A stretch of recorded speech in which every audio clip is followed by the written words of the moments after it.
The first time we heard of a vow is in Genesis chapter 10, verse 21, where it is said that Shem is the ancestor of all of them. And also, the first time we heard of Akans is in chapter 36, verse 27. During those 8 days, ancient times, the Akans used to call the vow as Inshira, which later morphed into Israel. But as to why today in West Africa country of Ghana, these two ethnic groups are each other's throat, it's something that can never be overemphasized. My name is Kofi Adalata. During the times of the Ebao slavery in Egypt, the Akans were in charge of Egypt. They were ruling in Egypt.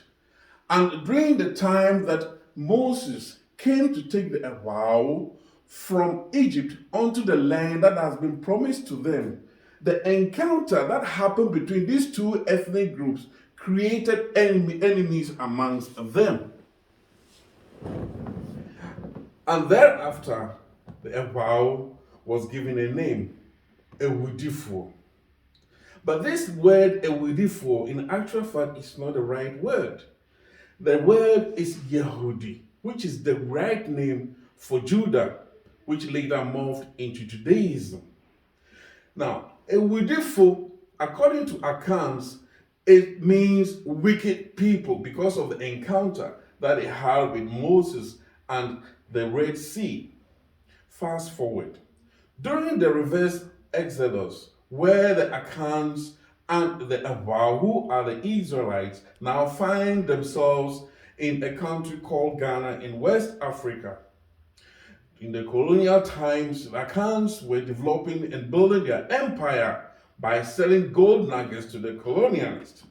But unfortunately for the Awa, who are the Israelites who have now rejected their God, who brought them out of Egypt in slavery onto a land of Israel, they decided to worship idols and practice paganism and all the bad things that are affront to their God. And so they were punished. And whilst the accounts were developing and selling gold, the Awao were busy selling their children to the colonialists, which later became the transatlantic slave trade. Unfortunately for them, they had lost their God and there was no way that they were going to do anything to develop themselves.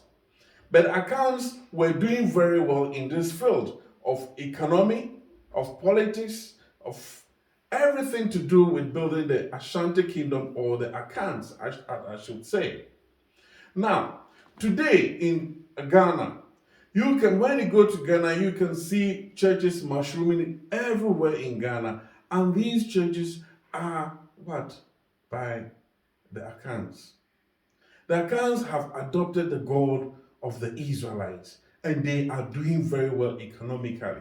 Their children are good, well educated, going to abroad and bringing sought after skills back into their kingdom and building good infrastructures and roads and so on to develop their nation. Whilst in the Volta region, where especially the Anglon lives, who are supposed to be the custodians or supposed to be the priests of Yahweh, their deity, God, and to be the mediators between the people and God. These people are deep into idol worship that if you go to visit them or you go to where they are, especially the Anglo, they are very destitute.